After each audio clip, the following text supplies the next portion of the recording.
I'm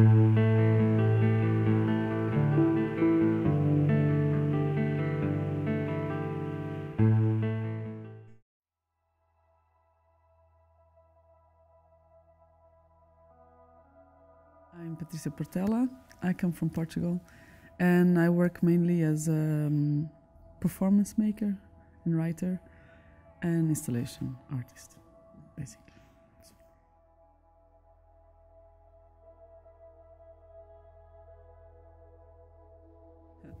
I think the best part of it is that I have inherited a very rich literature landscape. Not only an older one, but a very recent one with wonderful writers from the 70s, 80s and 90s. So that's wonderful to be part of that very rich culture. And at the same time, we're the first that kind of are much more, travel a lot more, so encounter a lot more the other cultures. So we have a whole new generation of young writers, young Portuguese writers, a really, really strong young generation. So it's very nice to be writing in a country where you have peers. Peers, you call it? So we're a group of, we're not a group because we're very diverse, but we are a generation of 10, 15 writers who are equally interesting and challenging and who like each other's work, who discuss each other's work, who present each other's work. And that's quite unique. And I think it's even in Portugal, it's a quite unique situation. So it's a very, very, very special moment to be a writer in Portugal. The worst is that people don't read so much. The worst is that people under the coat, if I can say it like that, of a financial crisis, talk about the crisis in general. And there is no cultural crisis at this moment. But people tend to think that if there is a financial crisis or an economical crisis, that it's a crisis in all over, in everything. And it's not true. It's been really, really, really fruitful and very, very busy the last 10 years in cinema, in literature, in theater. So there's a lot of new things going on, and they're being killed because of the flag of the financial crisis. So that's very sad. And people will resist, but of course it will be a matter of luck, a matter of a lot of hard work, but also of luck. And that's a pity. So that's the worst, that you see that's such a great opportunity to have a great momentum in a country, and we're just consciously destroying it. That's the worst.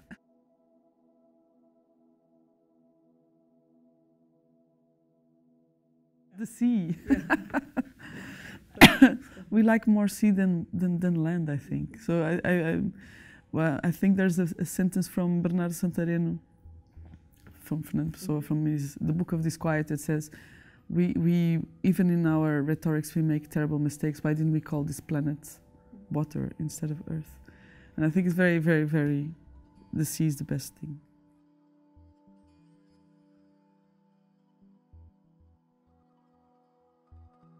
Well, I know this sounds silly, but I don't consider myself a writer. So I consider myself, I write, or first I write in different mediums. So I would consider writing if I draw, or if I make a performance, or if I write a book. So I have different formats with which I work, and they adapt, or I adapt to the format depending on what I'm trying to think about. But I think I write to think. So I'm more of a rewriter in the sense of I like what I read or what I look for or I research, and then I try, by rewriting it, I think about it and I try to make sense of it. So it's more a process of research than a kind of a call or an inspiration, whatever. It's a conversation, it's a dialogue it's a research. So that's why I write very clearly.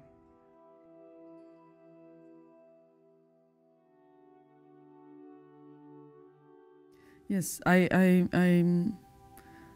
noticed I have like a kind of a little club. I think we all belong to a club somehow, and it's very nice that we know which club we're part of. Not in the sense, it's not like football clubs. It's not like I choose this one or this one because they're better, but it's just like find out where your influences come from or what are your main passions. And Herberto Helder is definitely the best poet in the world. He's a Portuguese-speaking poet. He's from Madeira. He's very little unknown. He's very unknown, I think, I think there's something translated. I found something translated in a magazine in Dutch, and I found something in Hungarian, and I found something. But there's not really like a massive translation of Herberto Helder, and I don't know anyone who plays with words like he does. And it's not even about playing with words, it's just something that comes out of a place that I don't know what it is. It's not even writing. There's words involved, but it's something massive. And he's in his 80s, 90s. He's a very quiet man, and the world doesn't like quiet people, apparently, although they kind of produce magnificent work. And I would suggest Passos em Volta, which I would not know how to translate, would be something like steps around, which is about is a big word. It's about a lot of things, but it's about his experience, because he lived pretty much everywhere, and he worked in the harbor in Antwerp many years ago. And it's one of the most beautiful books, and I have the pleasure of having a first edition that was offered to me when I started writing, so I'm very proud of it. And then there's a lot of wonderful women. There's one that I think is quite known here, because I've met several people who talked about her, Clarice Lispector, who I absolutely adore. So I think we're from the same family, I'm convinced. Literally, imaginary family, or literature family. And she's quite translated, so she's an Ukrainian Brazilian. She was kind of an adopted Brazilian. I think a woman that everybody said that looked like Marlene Dietrich, but wrote like Virginia Woolf. Very beautiful. I recommend anything from her. And Maria Gabriela Lansol, she's widely translated into French, but that's about it. And she writes, wow, how would I say? It's one of the first writers I read, and I was really like amazed. I was a teenager, and it's a very, very hermetic kind of writing. It's also between all of these are between poetry and prose. I think that's where I actually, thanks to this residency, I realized that's where I stand. I've always considered myself never related to poetry. Not that I appreciate it a lot, but I don't. I think it's a very radical field that I cannot do it. But the more I think about my references, and the more I try, because I was forced here, and I think that was a good thing, to explain myself too often. But that actually gives you a good possibility to reflect on what you do. And I think this poetry, prose poetry, you can call it, something in between, where something strange objects is where I stand. And these three authors are absolutely fundamental, and I think they're really worldwide, should be worldwide famous.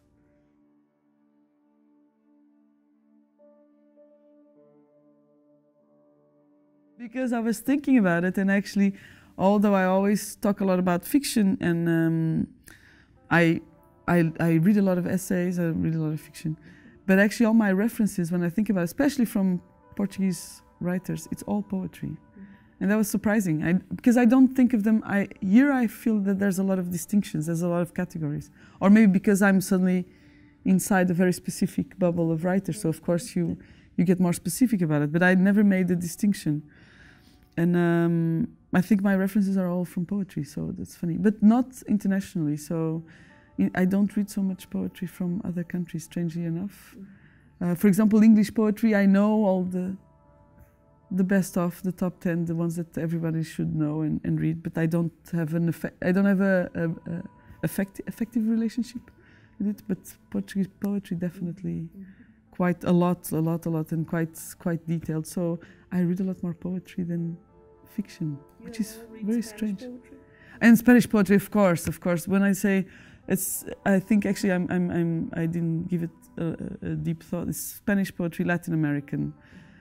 French, of course, so well, it's not Anglophone, but it's definitely French, Spanish, Italian, true, and Portuguese. So it's mostly poetry, funny enough. And I have a big passion for the maudits, the French maudits, Pierre Lautréamont and Michaud and all the crazy, because that was also a big influence in Portuguese poetry, I think.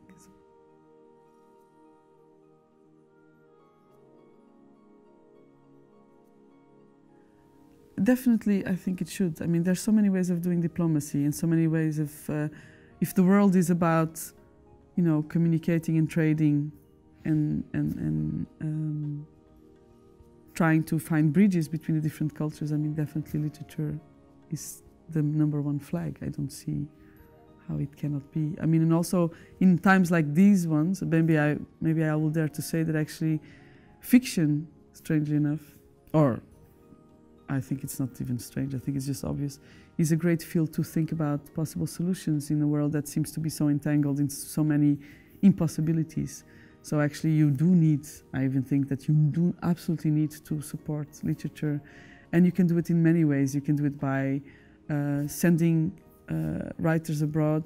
You can do it by supporting libraries, which I find absolutely important, and any kind of programs with libraries to make libraries an inviting place to be, and just finding anything that has to do with telling stories, passing stories around, exchanging stories, exchanging different cultures, different sects, making people write. I think everybody should write. There's a whole fascination with the writer as a kind of a special beast, and it's just, you know, it's just everybody should write and should find a way to rethink things. So I think it should be definitely a priority, and I find it really a pity in a country like mine, where we produce so many books a day. I think it's an average of 22 a day, so it's absurd for a country this small. Very few are fiction, very few are literature. Of course, you have a lot of self-esteem and self-help books, and I think literature is the best self-help book. I mean, so why do you bother writing things that tell you how you can cheat your boss, or how you can be a millionaire, or how can you save yourself from the crisis, when actually, you know, great literature does that already in a much more sophisticated and interesting way. And I think if we become more literate, we become stronger. So I am a total supporter of any kind of state support. If the state is there for something, it's definitely not to build armies. But anyway, it's a long conversation. So yes, and there's many ways of supporting it. It doesn't have to be the writers directly. It can support the readers. You can support the book industry, but also you can support libraries to have a completely different... For example, I find this library, the public library here in Iowa, a very, very welcoming library. And we shouldn't have... I mean, we should also have the serious libraries and so on, but a library should not be a place where you are afraid to come in because it's a serious place. It should be a very welcoming place. And I found something very funny in Portland. I was just last week in Portland, Maine, and people queue because it started getting cold. And people queue in the morning because the only warm place is in the library. And I asked, do people read? And I said, yeah, some do because they don't have anything else to do. And some sleep. And I thought, nice, like a city where homeless people queue to get into a library. I mean, it's a sad situation, of course, but the fact that, I mean, they don't choose other places, they choose the library. So the library should be a place for everyone. So.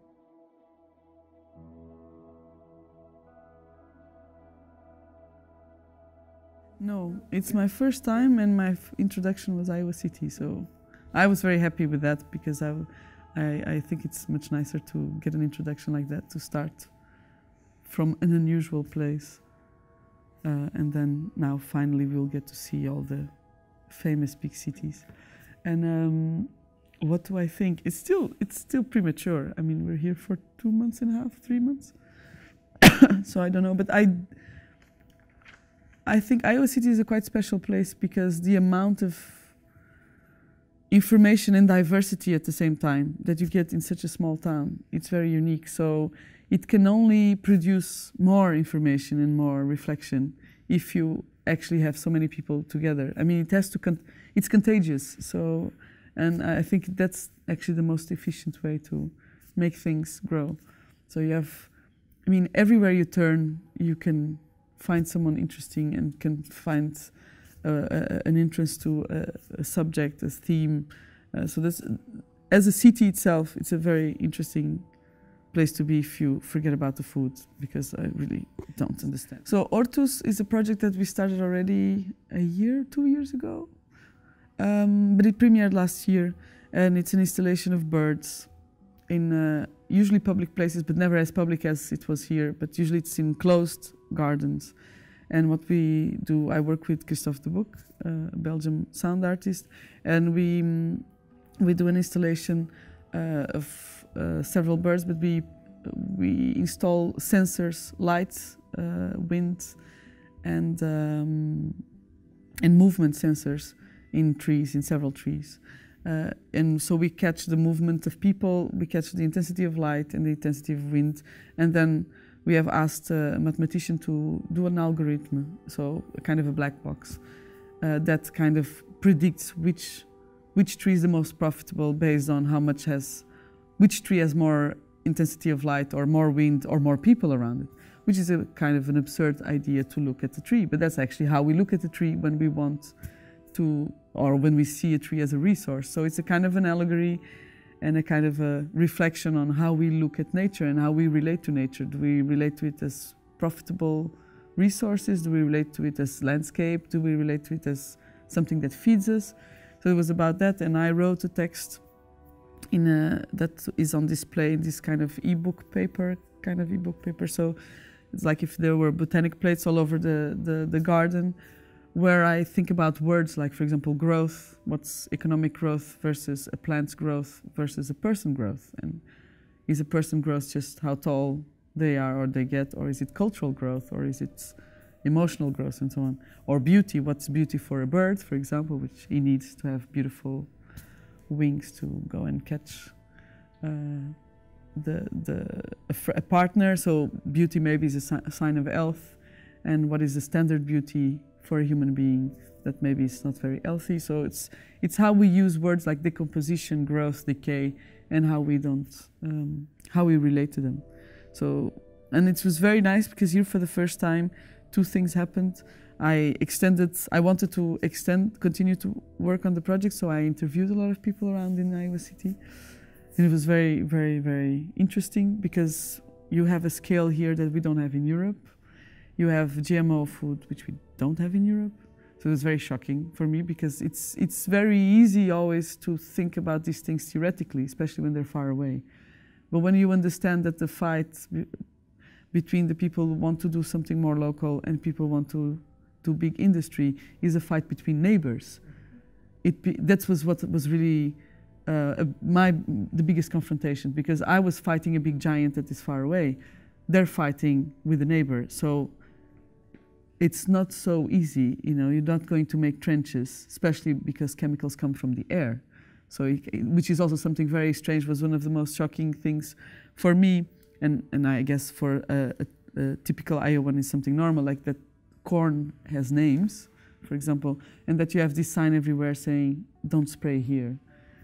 And the idea that the air is contaminated is very, very strange, or that can be, that you don't know because it's invisible. So it really made me rethink the whole project, and I spoke with a lot of people, and we organized a salon also to talk about it. And it was very interesting because we did a salon just 2 days before the Food Prize award. And it was amazing. I found it very shocking that the World Food Award was all for genetically modified people that still use the argument that they're going to save people with genetically modified crops, which I find more and more a strange thing, especially because the thing we see being mostly produced on a wider scale does not feed people, feeds animals, so livestock. And we all know that livestock is actually one of the number 2, I think, for polluting and for all the issues with climate change. So it really made me, it was a great entrance, because I realized I'm at the heart of the problem. And I knew it theoretically, but this is also what I find important, and also what made me think about this project, the IWP project, that of course we can know a lot theoretically, but actually once you're confronted with all kinds of daily life problems when you are inside the problem. I come from a country who's peripheric in basically everything at this moment. And I live in another country which is the center of the hurricane, so usually in the center nothing moves. So it's very funny because I'm always divided with my heart between, I hear dreadful discussions about how the center of Europe sees the crisis in Europe, which I find horrible and disgusting and very, very narrow-minded anyway. And then you go from this hurricane. So I'm always jumping, but also I'm very critical about the way the Portuguese also always tend to blame everyone else for any problem that happens there. So I'm always divided between these two. And then suddenly I'm I get to fly to the United States and go to the center of a problem which is very dear to me, which is this sustainability and also the relationship between literature and arts and sustainability, because I think it's really a pressing issue. So, and then suddenly I'm really in the hurricane. And I think there must be a way that we communicate. And I think you have to establish bridges. And you can only establish bridges not by creating bridges from one side to the other. And I've been thinking a lot about it because of all our panels and our discussions and the world literature class, which made me think a lot. But I think we have to contaminate each other. There's no other way. It has to be a contagion? Contagion. Not a bridge, because a bridge always implies that people have to go from one side to the other, and they might not change. They just might come back and think, oh, they are like that. Oh, they are like that. And I think you just have to find a way to go through the sea. You just have to swim your way into other cultures. So that's it.